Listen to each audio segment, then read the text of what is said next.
So, to answer your question, thank you. I use game officials for all assignments of the current time being. In addition, I have designed proprietary software to manage mentoring for my groups.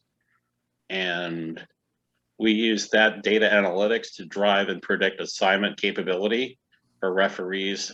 Because every time we do a mentoring run, we store the data and then we use that data to project based on past performance what level of assignments they're ready for as they master each level.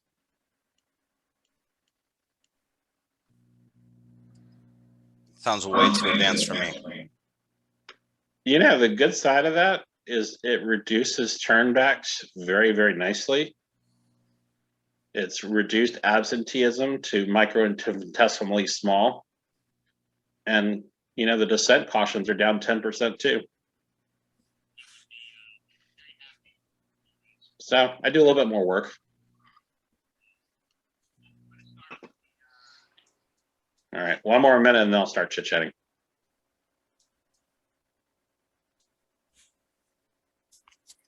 Sorry, I just saw Corey Rockwell screaming at me on my other monitor.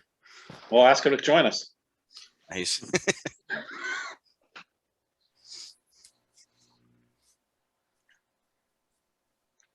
All right, we're going to get going.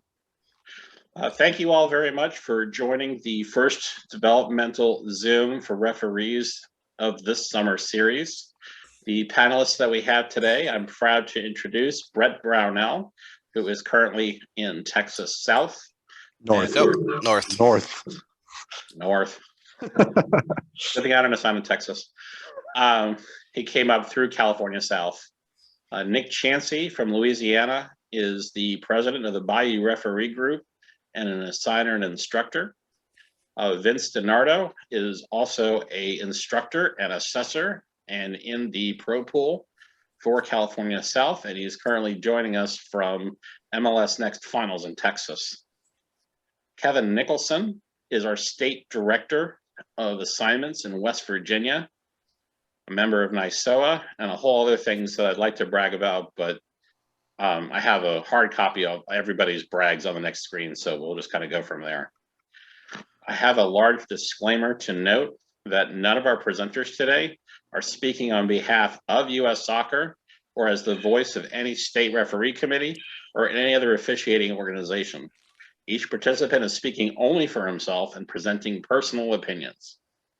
The topics that we're going to run through tonight are going to start with definitions and categories, tournament selection, assigner-referee relations, academies and mentoring, rules of competition, preparations and execution, travel and nutrition advice, and Q&A. As I mentioned before, everyone is joining the chat. If you have questions, please put them into the chat window, and when we get to the Q&A, we'll go through that list, and that way we'll make sure that we have a chance to address it for posterity. This slide summarizes all of that, although it's an incomplete picture. Suffice it to say that the match experience of the presenters on this call is at least over 15,000 matches as referees and more than 10,000 assignments coming through just tournaments. The email addresses are listed here, so if you want to make contact with any of the presenters aside from this call, we welcome your comments and concerns, suggestions for improvement, etc. I'm going to start out with a very high-level definitions and categories explanation, so that way we're all on the same wavelength. You're going to hear references to showcases, which are designed to give playing time to players for scouting and exposure, not necessarily crowning the best teams. They're trying to show what they can do for professional tryouts as well as for college scholarships on the youth side. And there are adult showcases, but those are usually formed within the framework of regional U23 tournaments, U.S. Amateur Cup, U.S. Open Cup. Some tournaments, the entire tournament is a showcase, but in most cases, the high school age groups are the ones that are the focus point for those college and professional scouts. So that is why there's a segmented showcase there. The showcases typically feature round robin competition, and they don't bother having semifinals and finals. If you hear references to flights and brackets, These are equivalent to the divisions in leagues. Most responsible tournament organizers try to pair up teams of similar quality and capability because nobody wants to see how a team behaves in a blowout. They want to see how they behave and how they play when results are on the line. Of course, it's rarely spelled out whether the groups are ultra competitive or just a nice group of kids. And so if you see some of the terms below, which is not exhaustive, Premier, Classic, Supergroup, red, white, and blue brackets, they mean something to the tournament organizers, and they may mean something to some of the teams. But from the referee perspective, there is no decoder ring that we have access to. Tournament operators are different than host clubs.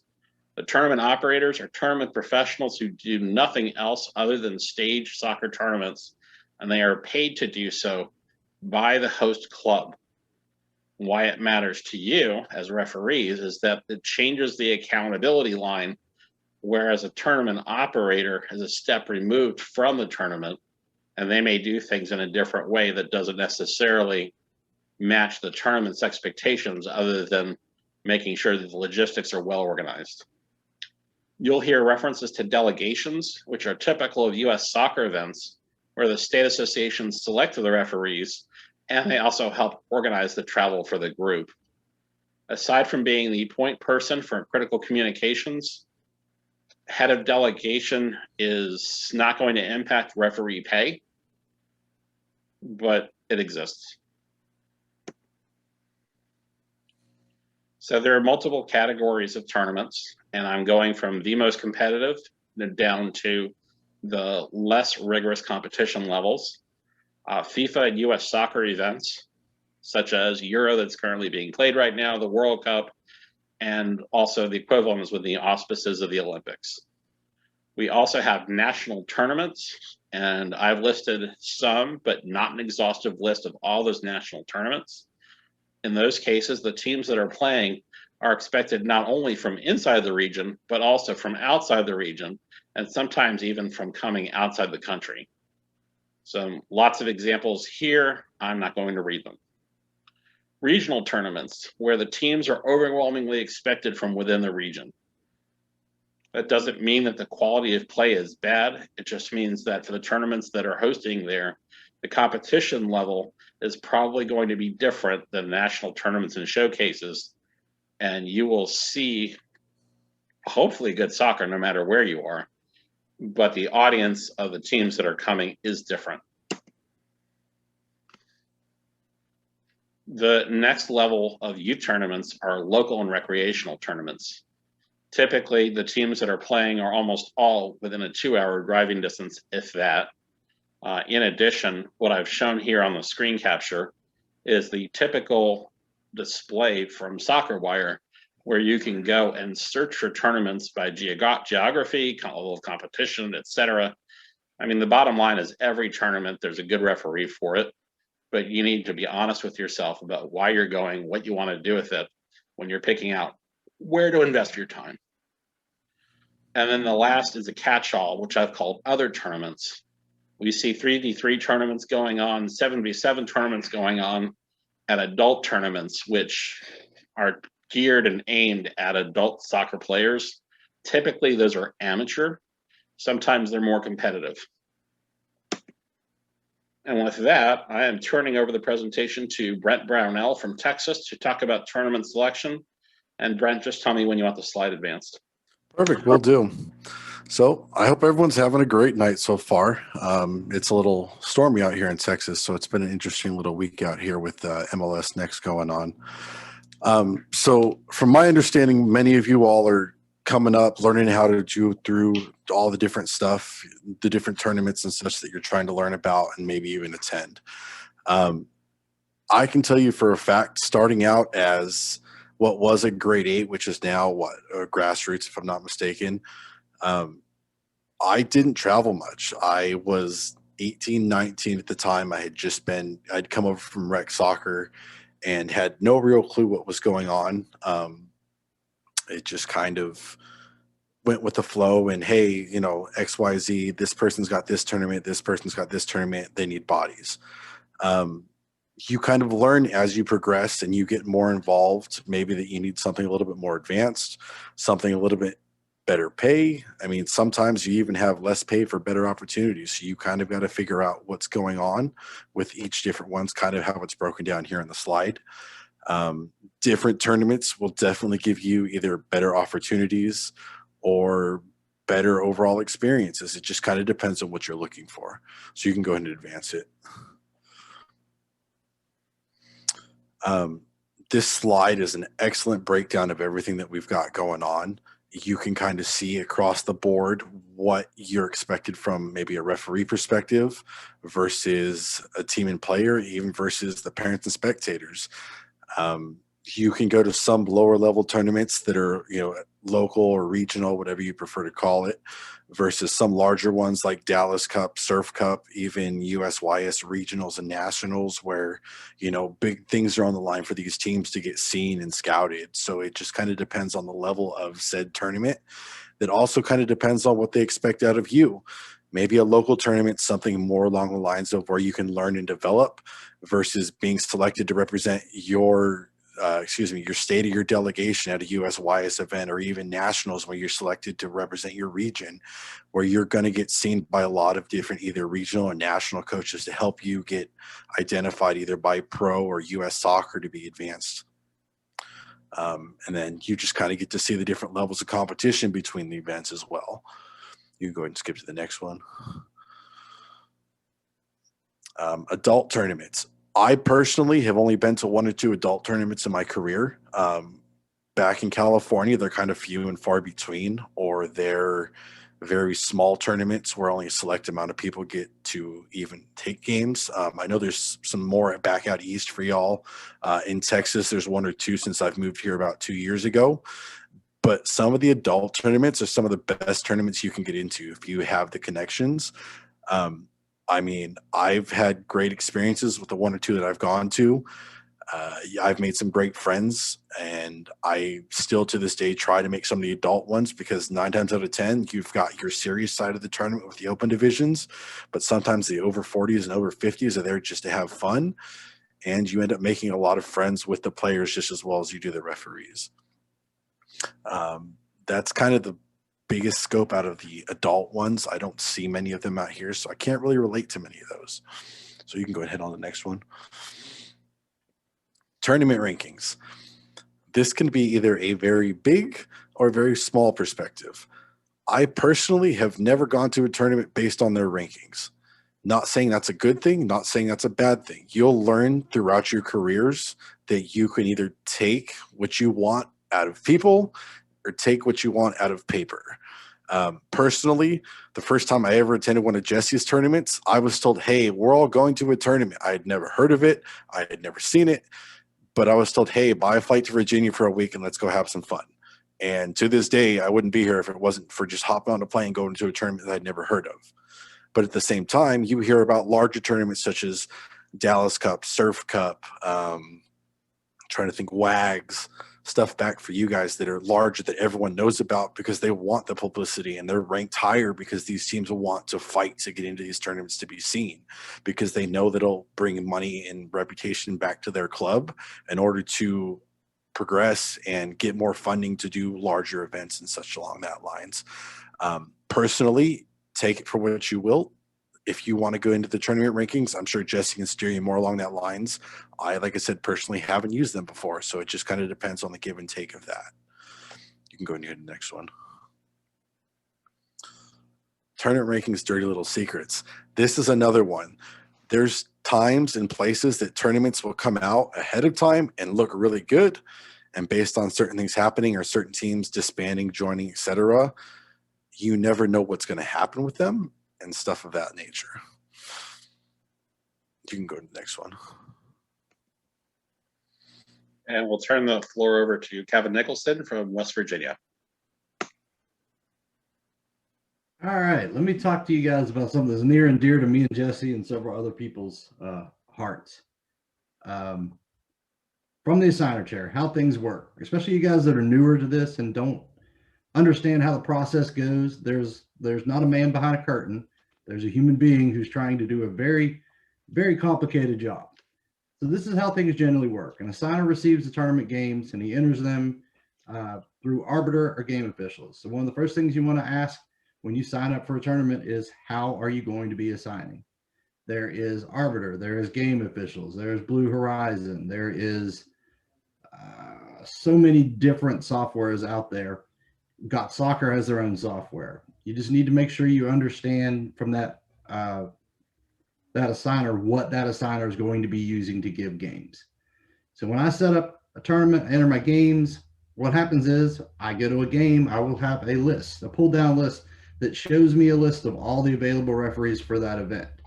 I take that list, I assign crews based on them showing as available, and I wait for the people to accept the games.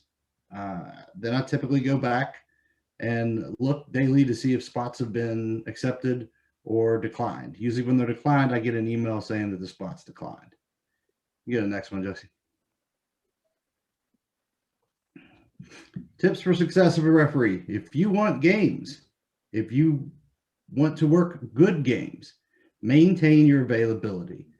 For those of you that know how to do this, you know you need to go in there every day, and if something changes in your availability, you need to update your availability, because like I told you, as an assigner, I see you in a drop-down list as available. I'm going to assign you. Your availability needs to be constantly updated, not just once a season or once an event or once a tournament. If you get asked on a date, update your availability. If your cousin gets engaged, go update your availability.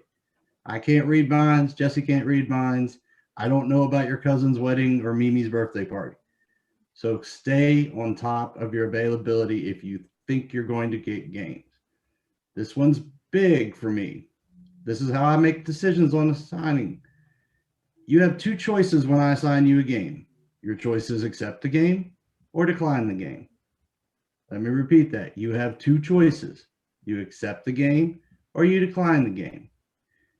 If you think you're too good to be a U12AR, then decline it. There's plenty of people out there that will take the games that you won't. It's highly likely there's a specific reason that I assign you to whatever game, level, and position that I did. Examples. If you're an experienced official, I want you to help mentor a younger referee. Often, assigners have no control over tournament schedule. A U12 match may be sandwiched in between U17 and U15. And to keep the rotation of the crew going, you may end up on a lower level slot. There could be certain carpool requirements with less experienced officials that may put age group ceilings for assignments for your younger officials. When assigners go down through a list of available referees, they typically reward people who are helpful and willing to work. People who complain about the assignments constantly go to the bottom of the list. The one thing that I don't have in this slide that I meant to put in here is also you have the choice of assign, accept, or decline. Don't leave me on read, okay? If you do nothing and don't accept or decline, the majority of us will put a 72-hour window or a 48-hour window, and if you have not accepted or declined, then you've declined in my eyes. So accept or decline. If you accept the game, I expect you to be there at least 30 minutes before kickoff.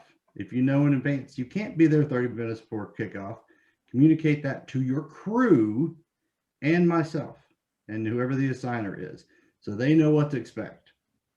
I love phone calls from referees in the field asking me where the third referee is 15 minutes before kickoff. Those are my favorite calls. So that's why I say also inform your crew. If you know you're not going to be there 10 minutes before, say, hey guys, will you handle check-ins? Will you handle coin toss? Will you do whatever needs to be done? And I know that you're not going to be there till 10 minutes before. They know that you're not going to be 10 minutes before. We don't have a bunch of phone calls going back and forth. And look, stuff happens. It's not an issue as long as you communicate. If you got to drop a game due to an emergency, it happens. Signers are usually not going to screen you, but you must communicate as soon as you know so we can find a replacement. Reach out to the best scenario is you reach out to a fellow referee and see if they can cover for you before you even call me. But that doesn't mean that you slide by and not let me know. For payroll reasons and other things, if you switched with your buddy Joe because you couldn't be there, I need to know about it. Also be aware, if you have 2 or 3 emergencies in a short period of time, you will become that referee. And you probably won't get many more assignments or good assignments. You can go ahead, Jesse. Tips for success. being a referee assigner is a lot harder than most people realize. Until I became one myself, I didn't realize how difficult the job is. We're given an impossible amount of games and an unreasonable amount of time, and we never have enough referees, especially now post-COVID.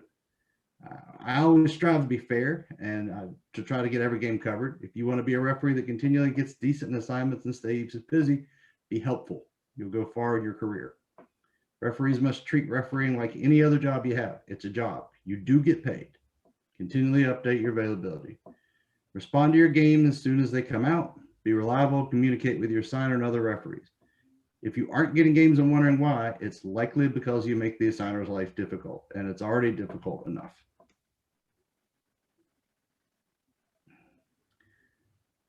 And I think we're going to roll that right into on the field versus off the field activities and some referee ethics things. Jesse? Sure. At the end of the day, someone is always watching what you say, what you do, and to whom you say it. And if you set yourself up and saying, I want to be the referee that this tournament wants to have back next year and will break all reasonable barriers to do it, you're going to increase your chances for success within the tournament and also assigners talk. It's not obvious that somebody is watching, but do not break the law. Underage alcohol, gambling, use of non-prescription drugs, the word will get out. Something bad will happen. The law enforcement gets called. Who do you think law enforcement is going to tell? It's not your parents. Well, maybe. And the last thing I have there as a cautionary note is do not assume that we're on Las Vegas rules of playing, where we're assuming that if it happens here, it stays here. That's just an unreasonable assumption to make. Brag about doing good things and not be known for things that go haywire. I do have some very, very short list of ethics reminders. And what I say is what you do is who you are, so be the best. It is a bad idea if there are multiple tournaments in the same area to shop assignments between the tournaments, where you've given availability to multiple assigners and you're waiting to see who's going to give you better assignments. It's just not going to help you. And if you end up going and staging your schedule so that you're doing games in the morning for one tournament and another assignment set from a different tournament in the afternoon to evade the match limits when the referee assigner says, I don't think that you should be doing more than 4 80-minute games in a day, what happens if you get hurt in the morning? I've also had a note in here about not doing any unauthorized assignment swapping. If there's something bad that happens and the match report includes a name that the referee assigner has never heard of before, there's lots of bad things that will happen, but there's also a liability issue, as well as U.S. Soccer's potential for getting involved. So the idea here is what Kevin referenced a moment ago, which is to have good communications with the referee assigner so that the assigner is not the one who is surprised when something does go haywire. Oh, look, we're going to transition to my topic, which is about academies and mentoring. If you've heard the term of academies and mentoring, you should know that they have multiple meanings to different audiences. And you should not assume that somebody who's describing something as an academy is the same reference that a different person is using. Why do they happen? They're marketing tools for the assigners to recruit top referees for their tournament. They provide training environments for referees to receive on-site mentoring and feedback. They are frequently used as identification tools for U.S. soccer observers and other outside agents to select referees and mentors and coaches for subsequent events and competitions. Sometimes they're using those as training grounds for referee mentors and assessors and coaches to see if the quality of the feedback they are giving to the referees is adequate or exceeds expectations, because their mentors and assessors and coaches are being evaluated as well. They are also used as marketing tools for the tournaments to recruit the teams. If you go back to the ranking slide, which I'm not going to do right now, you'll notice that there's nothing in those criteria that results from referee quality. And so what they do is on their home pages, and they say, we're having a referee academy here. And that usually is a signal to a team saying, oh, well, let's go over there because the games are going to be top notch and they're going to get the best referees. How are people selected? Typically, there's a formal standalone application process for review by the tournament assigner or the assigner referee committee. Sometimes the individual referees are unknown, but if you're a member of an advanced referee group, and we have them in many states across the country, the advanced referee group from Ohio South is coming. So we're going to bring those referees and we're going to conduct an academy within the tournament. Another possibility is you get a referral from your state referee committee, U.S. Soccer, or another assigner that says this person's got some good potential. Can you please make sure they get seen by a mentor or a coach or instructor? And sometimes there's a negotiation by the individual official with the tournament assigner. Hey, I'm only going to come to your tournament if I can be part of the academy. Do you have space? That is probably the least likely method of getting into a tournament academy or a mentoring group, but I've seen it work. And then the last bullet, which I forgot to put on the slides, is that sometimes it's by accident. So if we have an academy dedicated field and one of those referees gets hurt, they contact the assigner and they say, who can you turn loose? And I will look, or Kevin will look, or Nick will look, and they'll find a suitable referee who isn't initially selected by the academy. And congratulations, you're now on the academy field for the rest of the tournament, and I will switch other people around off of standby to backfill for where you are. So what happens with the tournament academy? Sometimes they have individual group training sessions that precede the entire tournament. Sometimes they have people who need assessments for upgrade to regional or national, and they have all of the assessors and coaches in one place. So why not do an assessment while you're there?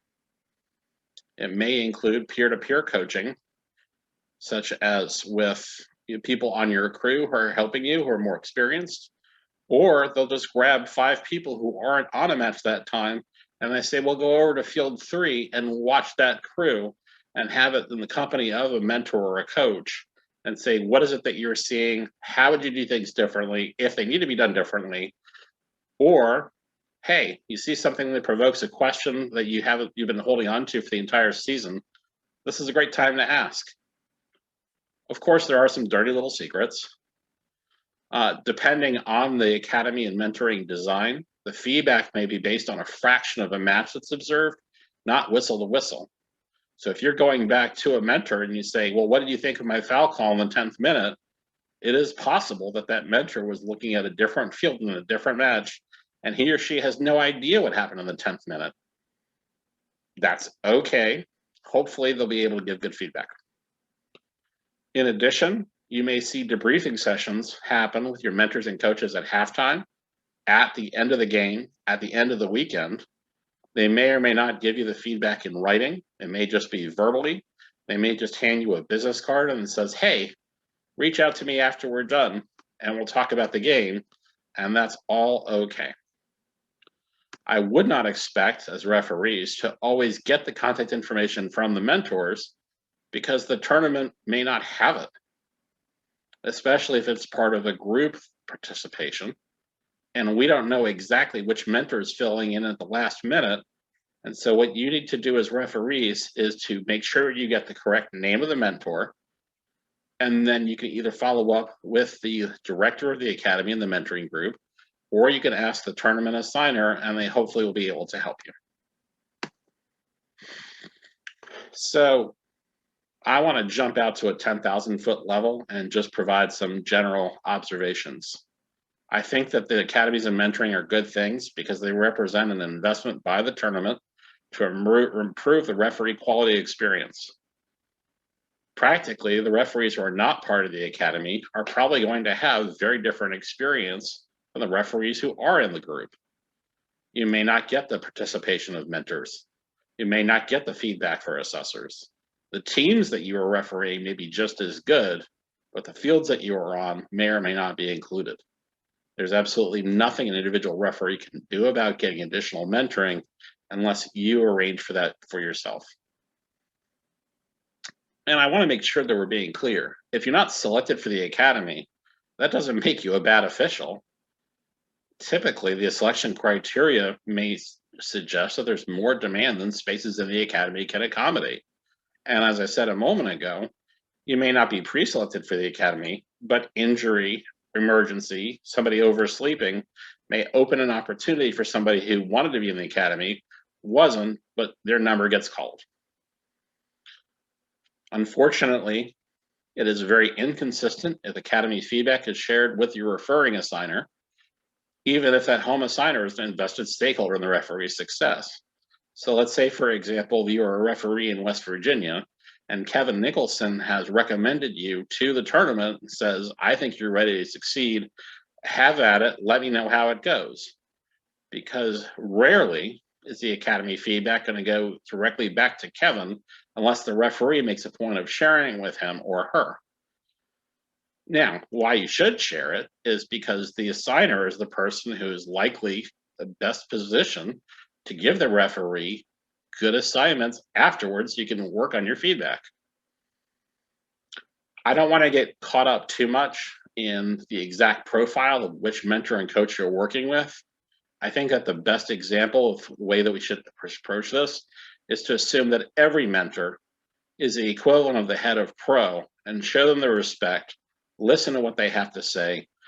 And frankly, if you have a pad of paper with you, take notes on what they say, because if for some reason you have a referee who says, well, it was just a local mentor or coach, what's the point?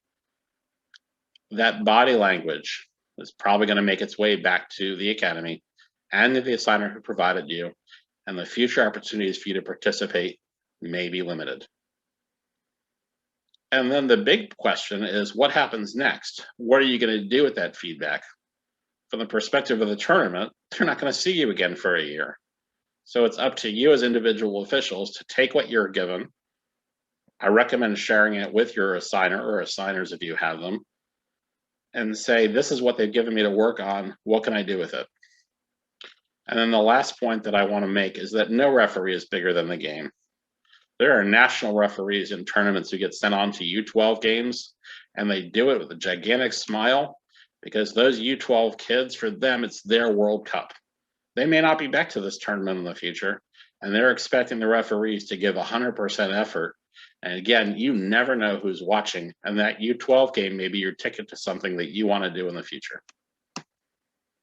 And with that, I'm going to turn it over to Nick Chansey from Louisiana to talk about tournament rules of competition.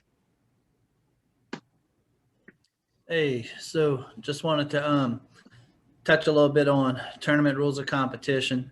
It's kind of hard to stand out among stars over here, so I'm gonna give it my best over here. I'm only gonna touch on one or two things. One thing that I did want to touch on was I'm mainly geared toward grassroots mentorship and instruction, and I take the referees from the initial course through adult games and when they're ready for the regional badge.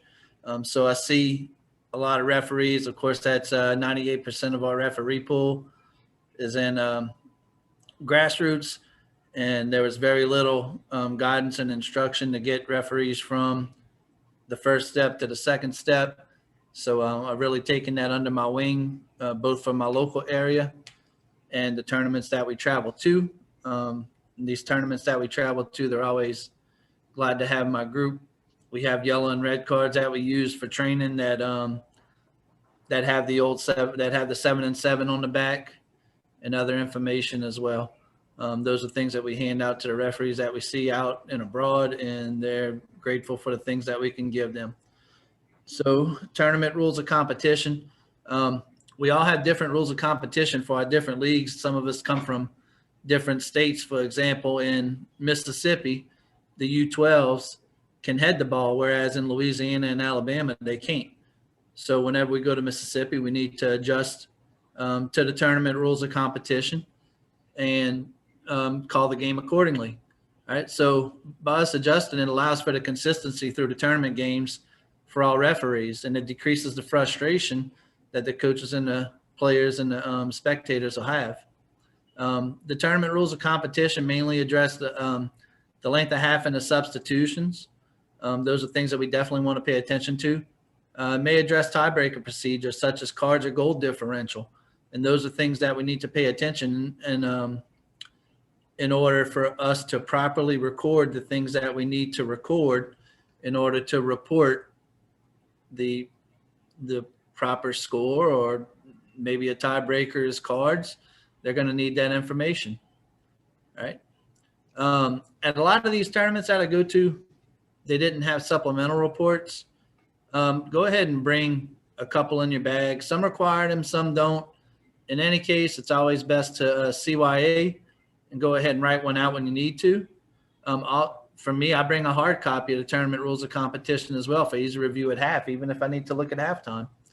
But regardless of your personal opinion, try to call the game according to the rules of competition.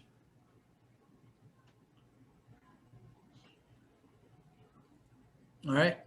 A good practice to do is to notify your state referee administrator, state referee committee of your intention to travel out of state tournament. Because it's professional to notify them that you're going out of state, and it keeps the out of area assigner and the state referee committee on the same page. Be sure to include the tournament name, location, dates, assigner contact. Those people may discuss placement for assignments or other information that was listed earlier. And in case of conflict, your state referee committee is not blindsided by any issues. So one issue that I'm going through right now, mattered this morning, is we have a tournament assigner in a different state that had a bad experience with 2 Louisiana referees, and they didn't have permission to. They didn't seek permission from the SRA. So that's an issue that we're dealing with right now. Is that whenever you go to these tournaments, you not only represent Bayou soccer referees in my guy's case, but you also represent Louisiana. So I have to go back and do some damage control for things that aren't exactly related to my group, but they are related to my state. So we have to go back and do some damage control and try to make it right. Thanks, Nick. And now we'll turn it over to Vince DiNardo to talk about tournament preparations and execution. Okay. Welcome. I am currently in Texas right now at MLS Next. It's currently about 96 degrees, about 90% humidity. We've been having games every day. Today is the end of day 4 for us.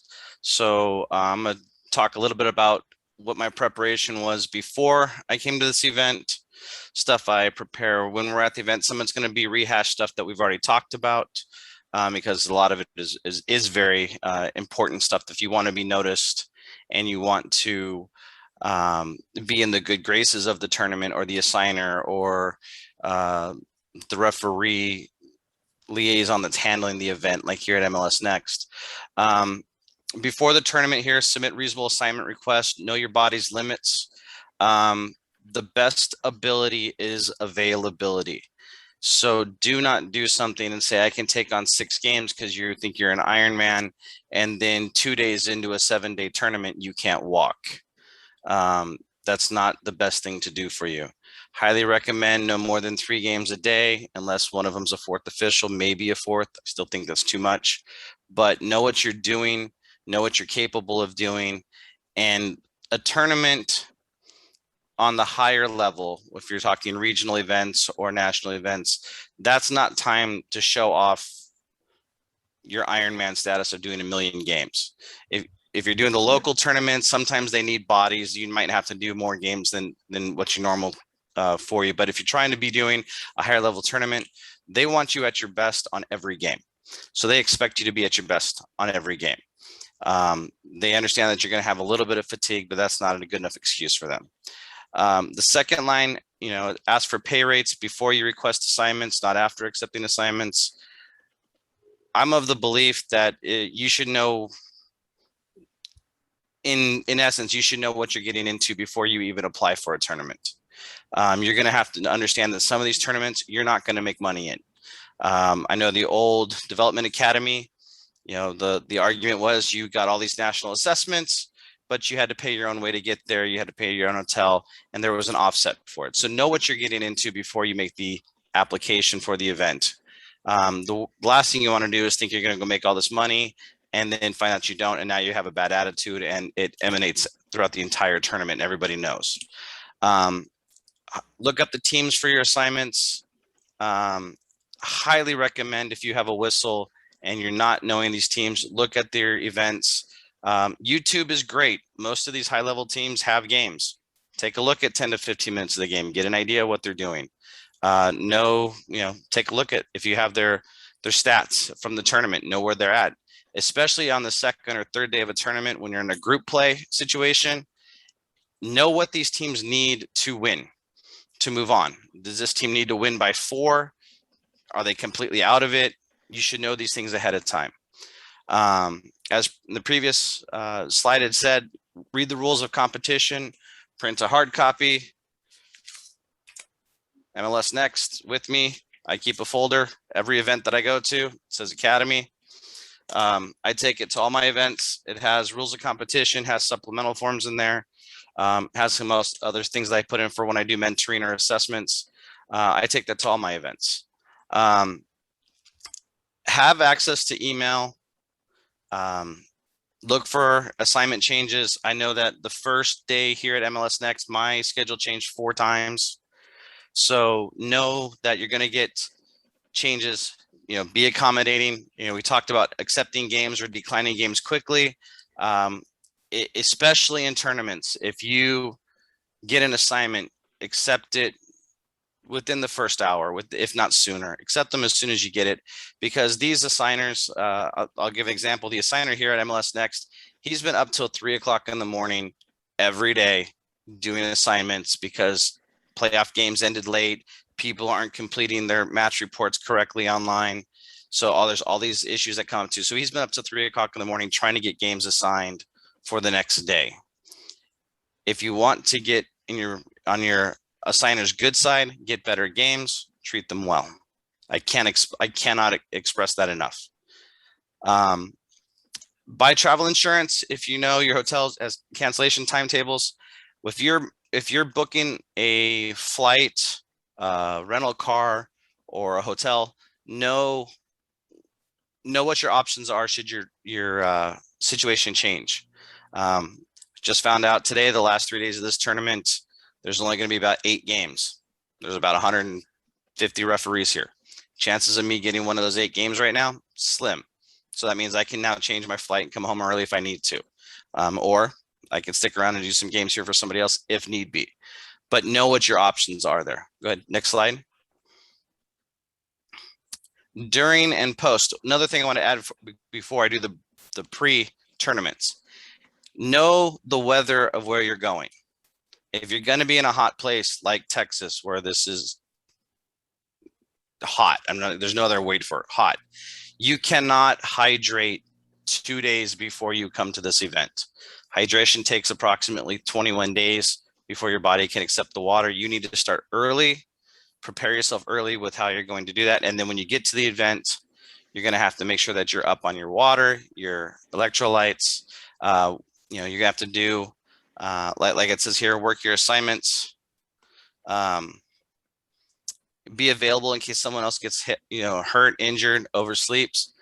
It happens every day at every tournament in the country. No one has 100% success rate where referees show up for every game.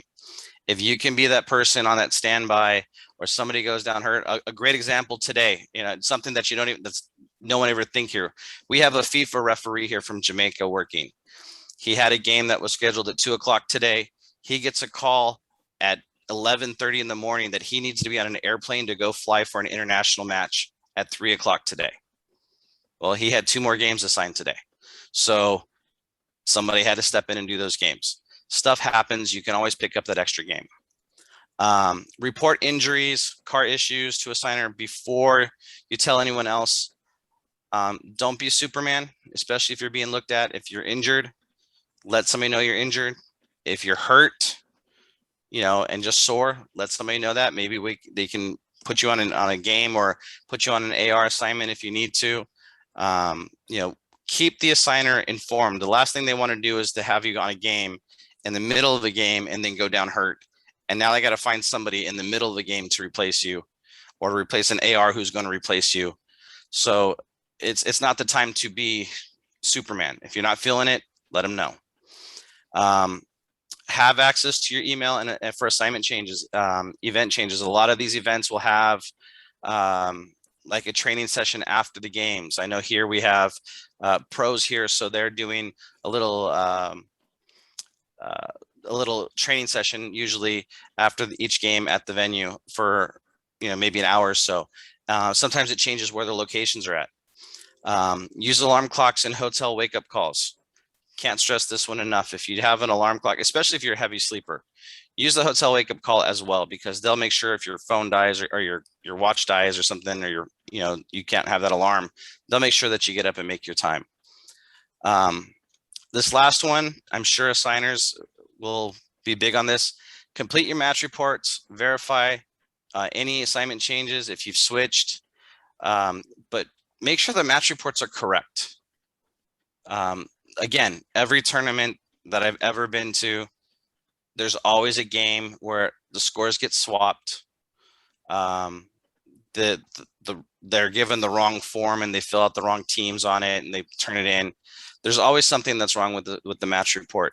Your job includes not only the 90 minutes on the field or the 80 minutes on the field, but it also includes your paperwork. Again, if you want to be known as that guy who's professional that they can count on, get all the little things right. Get those paperwork done, correctly. If you have to do a supplemental, make sure you know how they want it. Do they want it on the back of the match report? Do they want a supplemental report?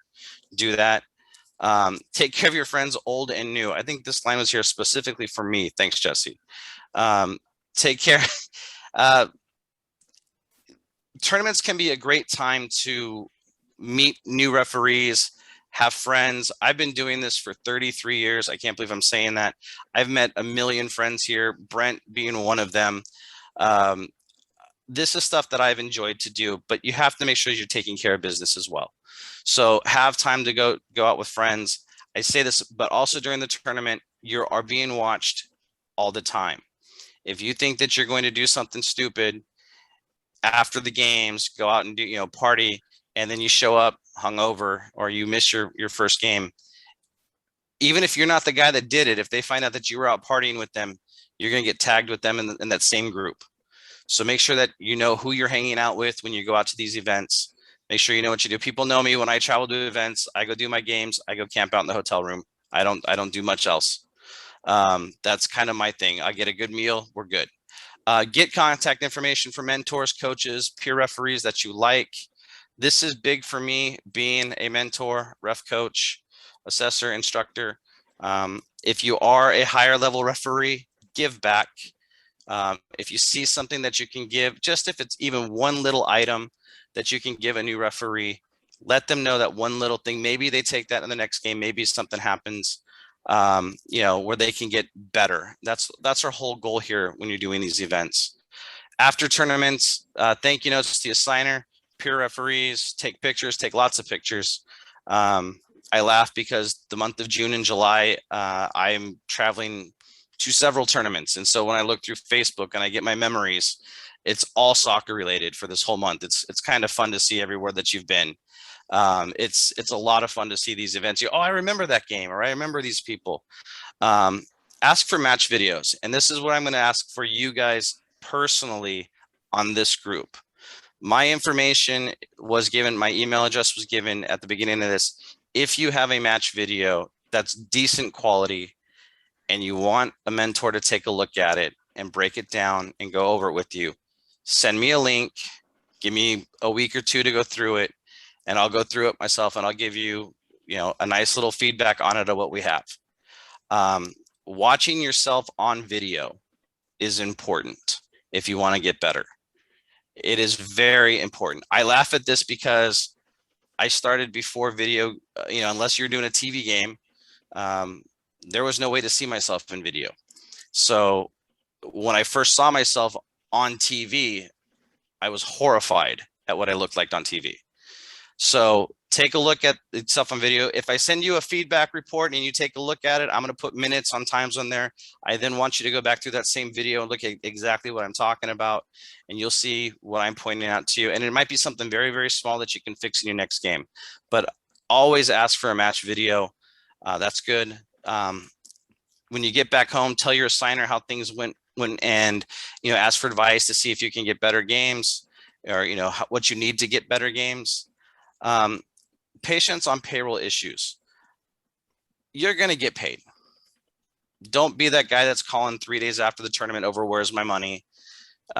You'll get there. It'll get there when it gets done. Sometimes, like Dallas Cup can take up to a month to get a check. It happens.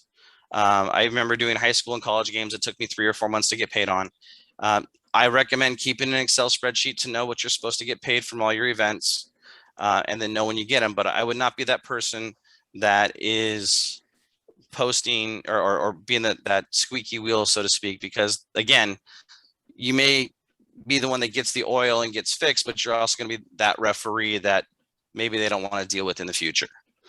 I think this last one is extremely important. Don't post complaints on social media. That's not just complaints about tournaments. That's complaints about other referees, assigners, teams.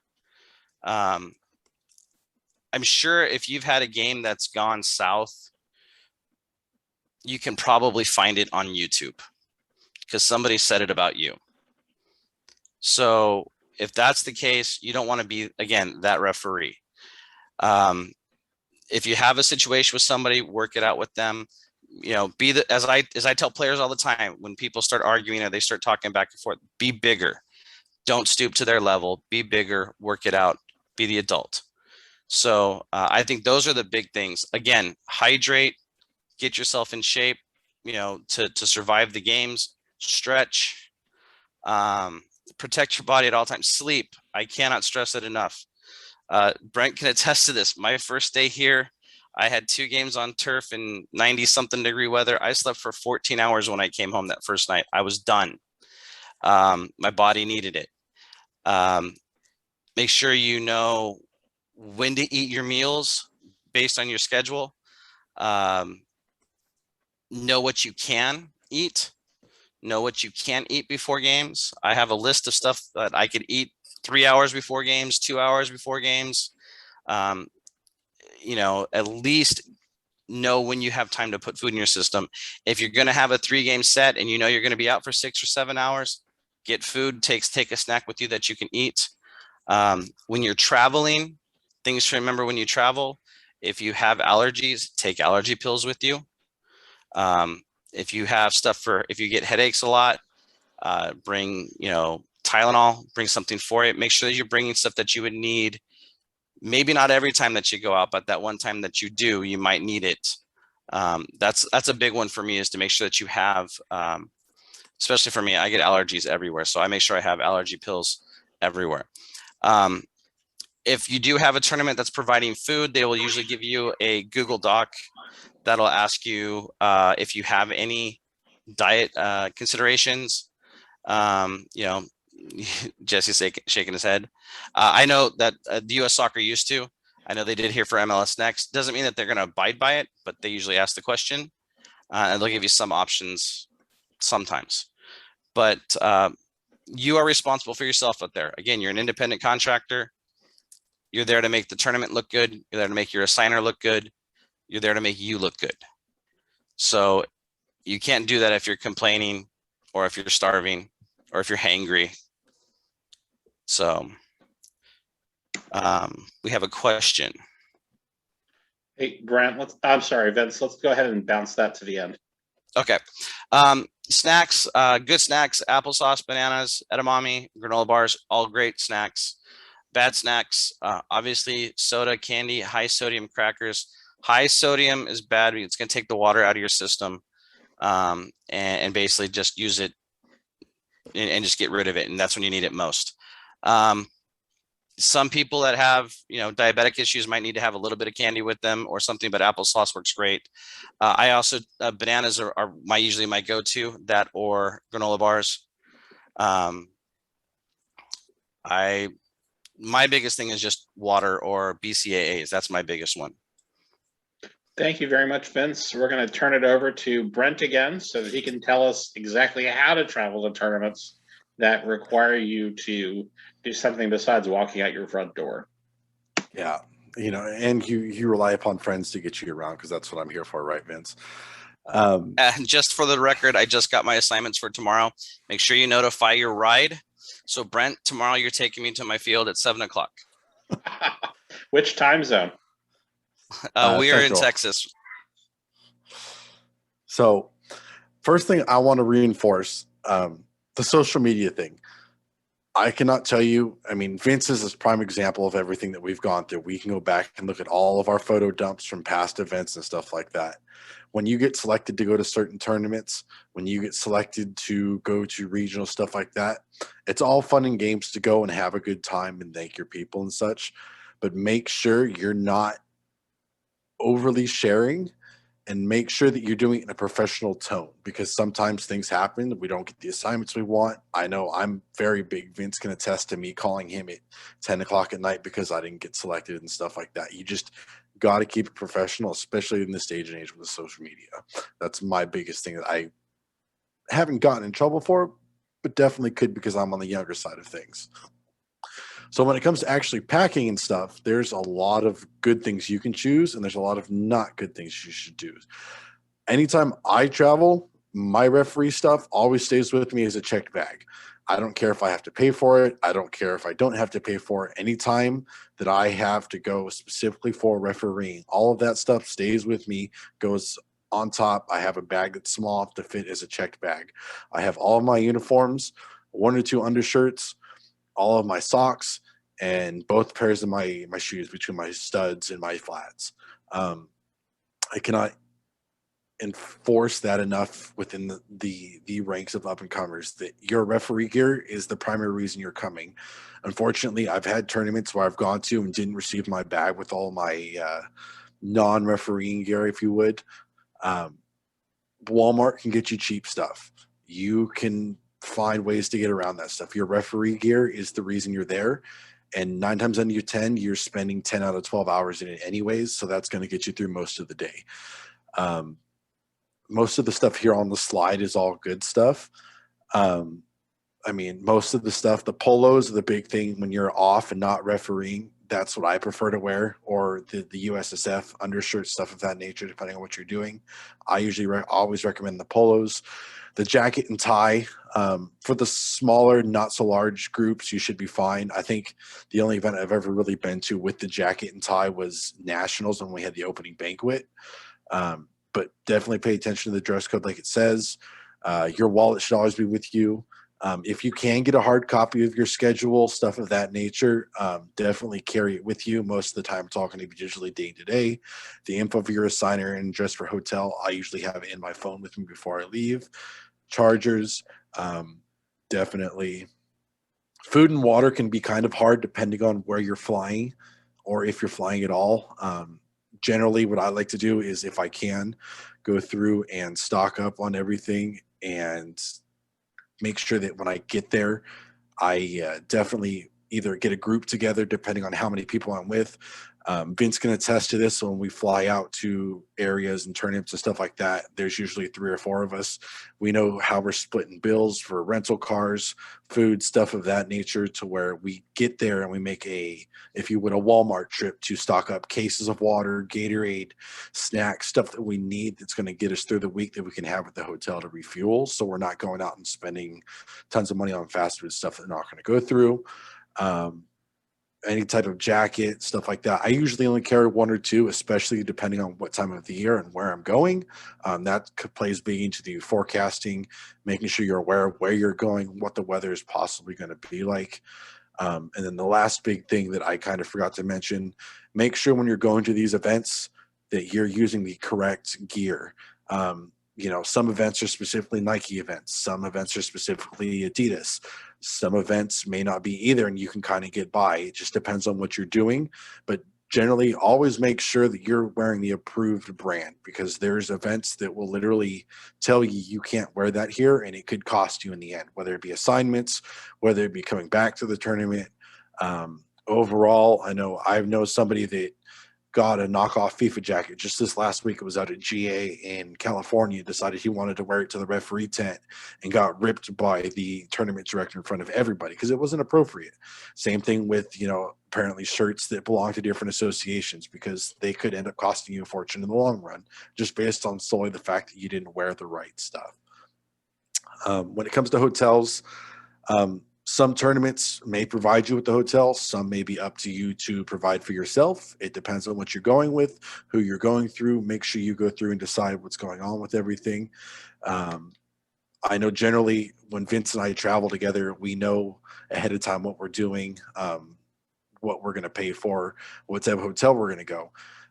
If you can, find a decent hotel, but make sure it's going to fit your budget too. Don't go, Ritz-Carlton status where you're not going to be spending any time and the money, but you may not want to go Motel 6 status. It just depends on what you're looking for, stuff of that nature. Stuff along the lines of this, travel tips. I mean, I worked at a hotel. I can generally say my hotel was always clean, but you never know, honestly. I always do a room inspection, check the sheets, check the comforters, pull it all back, make sure everything in the room works, make sure the AC works. As Vince can attest to, the first time he ever traveled with me, I love to be a polar bear when I'm gone. That thermostat is set as low as physically possible, especially when I go back east. I'm from California. Even here in Texas, there is no such thing as humidity in California. I went to Baton Rouge 2 years ago for Region 3 regionals, and I about died. I can't tell you the amount of times I specifically, I didn't even sleep in the bed. I scooted the mattress over in front of the air conditioner to be as close to the bed as possible. Don't ever leave the hotel room in a trash state. Don't ever throw a party in your room. If you want to have the other referees over and you want to do what you're going to do, that's fine. Pick up after yourself, because that represents you and your delegation. Especially if the tournament's paying for it and they get a report that this room was trash, they're going to know it was you. And that's not only going to affect you in the terms of the eyes of the tournament. I can guarantee you 100% that's going to get back to your local assigners, and that's going to make you look even worse. I never recommend the mini bar to begin with. For those of you that are older enough, you can find way cheaper stuff out elsewhere. Be responsible. For those of you that are underage, it's not worth it. If you get in trouble because you touch the mini bar, not only are you going to pay an exorbitant amount of money, it just makes you look bad. It makes you look stupid for when you're there to be a referee. I never recommend room service. Never touch the pay-per-view, stuff of that nature. Make sure you're using the rooms for the appropriate stuff. I've known referees that have gotten rooms paid for by tournaments because they went to these tournaments and they decided, hey, everyone's gone, I'm going to go on a Tinder date, stuff of that nature. It's not appropriate. You're there to be a referee, especially if it's been paid for. Definitely make sure that you don't leave stuff open. You never know who's in the hotel with you. You never know what's going to happen. We all know how expensive referee gear is. I can only imagine if your personal stuff got taken as well because you decided to leave a door open. Wi-Fi networks, that's up to you. Use your smart and common sense with it. I usually like to use a hotspot. I travel with Vince a lot, and he's got a lot of that gadget, so I'm not too worried about it. But most of the hotel networks are pretty secure, but make sure that you're also being smart at the same time. You can go to the next one. And that's back to you. Cool. Well, again, I want to thank our entire panel. If you recall, we've talked about tournament selections, the signer-referee relations, ins and outs of academies and mentoring, rules of competition, preparations for successful execution, and of course, some travel and nutrition advice. And at this point, we're going to go to the chat and see what questions have been popping up. And there's no, everybody might have an opinion, or only one person has an opinion. It looks like we talked about age requirements for the academies. Angelo asked about the slide deck. So Angelo, at the top of the chat, the entire presentation slide deck is posted. You can download it. For some reason you can't get to it from there, follow up with me afterwards and I will send it to you directly. Question for the assigners. Does the availability tab in game officials work correspondingly? It is not. Arbiter and game officials handle blocks differently. Blocks in Arbiter, they will not allow you as an assigner to send somebody to, as a referee, to one game if there is a time overlap with the time that's allocated in that system for a different match. Game officials, that doesn't really bother them so much. In addition, your blocks from arbiter and game officials do not migrate. So you may have your blocks accurate in arbiter, but not current in game officials. But if your tournament is all in game officials or Horizon or Got Soccer, I put it up in my regular place isn't going to get you very far, and it's going to decrease everyone's collective satisfaction with the assignments. Kevin or Nick, you want to add on to that?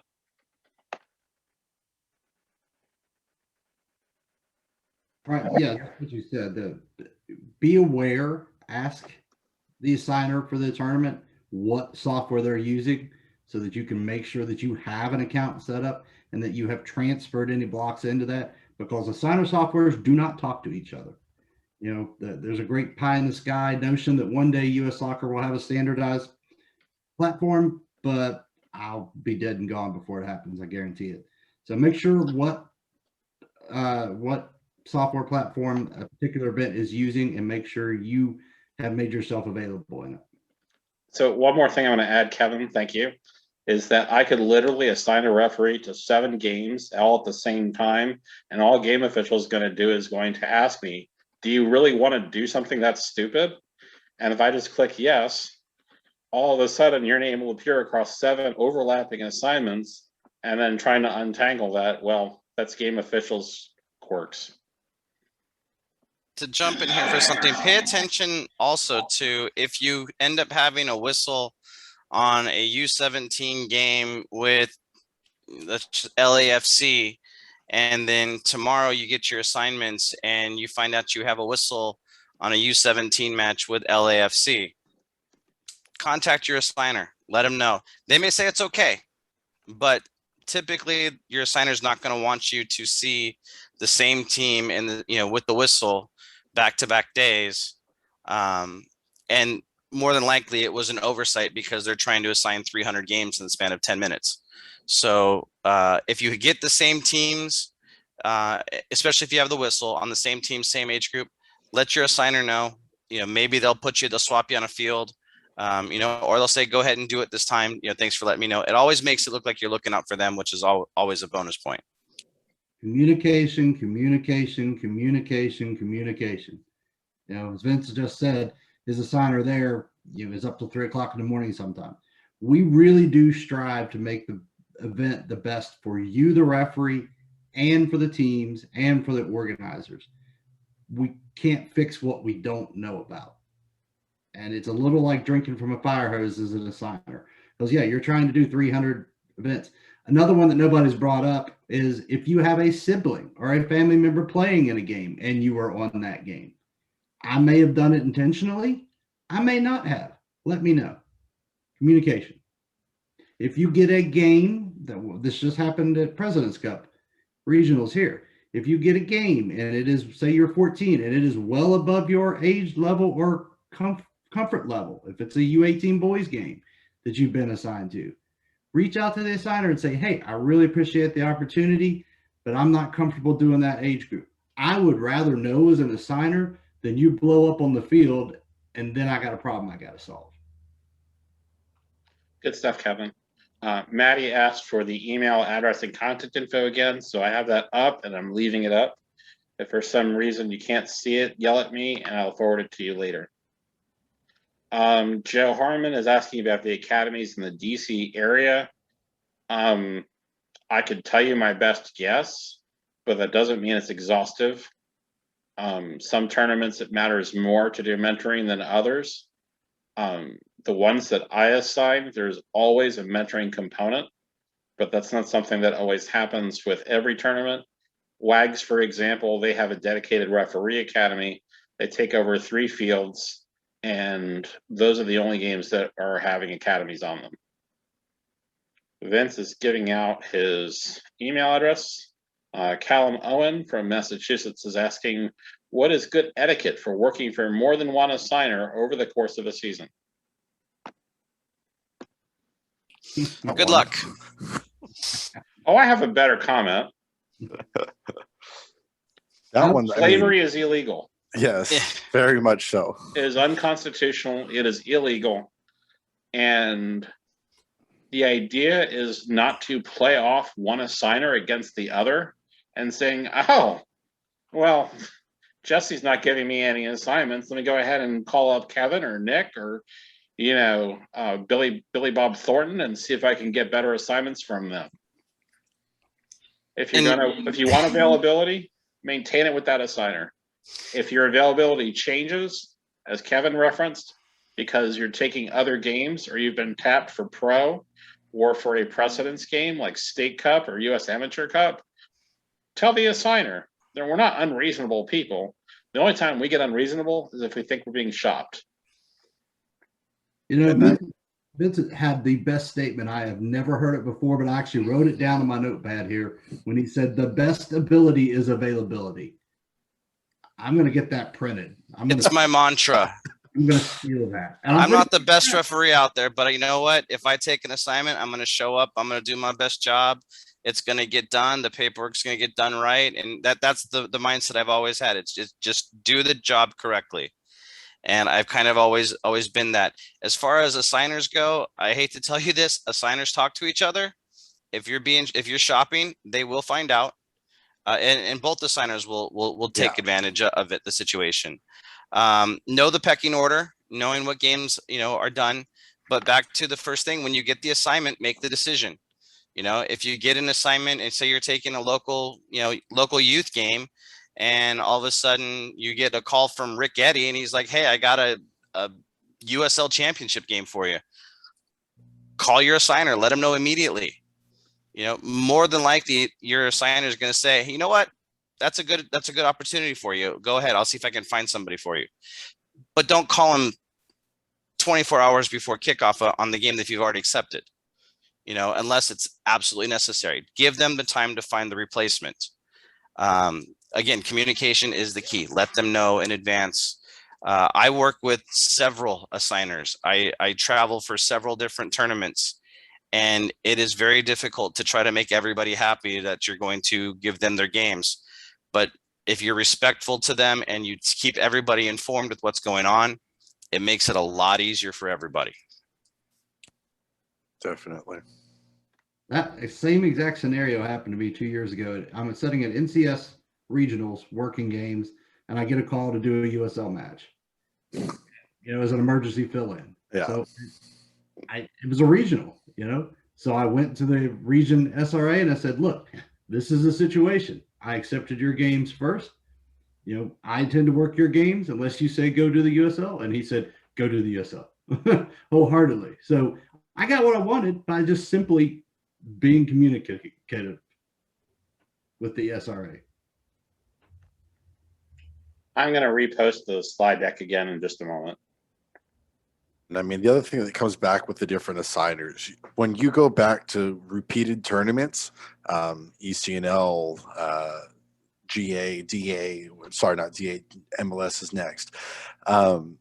You go through and you build relationship with different assigners and stuff of that nature. Even here in your local ones, you have some that may not get along with each other that will share pools of referees. If you're friends with both, swap back and forth, make the decision, make sure that you're open with everybody versus shopping around, because they'll figure it out. Hey, he's only doing games for me because XYZ, or this one pays better. It really depends on what's going on. You just got to be open and honest with everybody, because when they remember you and you take care of them, 9 times out of 10, when you come to their tournaments later on in the future, especially if they're larger ones, they'll take care of you. They'll remember you. And when you give your availability, just like Vince said, they'll make sure and they'll remember that, hey, I may not be able to get you a final this year or get you selected for championships, but when the time arises and I need bodies that I know I can rely upon, they're going to show up and do the job. That puts you in good faith with everybody. And those assigners talk to other assigners. Hey, he's come to my tournaments. He's done a great job. You should select him for yours as well. We seem to have temporarily exhausted the supply of questions. So I'm going to go ahead and again reiterate my thanks to our terrific panelists. I hope that everyone in the community chat has gotten a lot of value out of that. In 2 weeks, we're going to have another one of these that is focusing on officiating corner kicks. It will include a review of attacking defensive team tactics, foul recognition inside the penalty area during corner kicks. We're going to look at optimal positioning and ways to manage your risk as referees.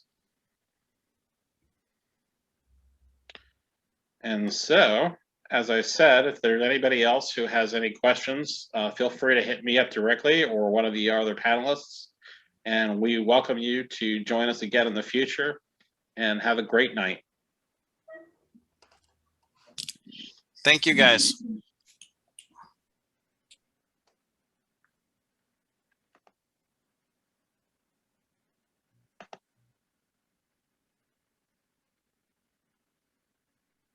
Thanks, fellas. Thank you very much, guys. Have a great night.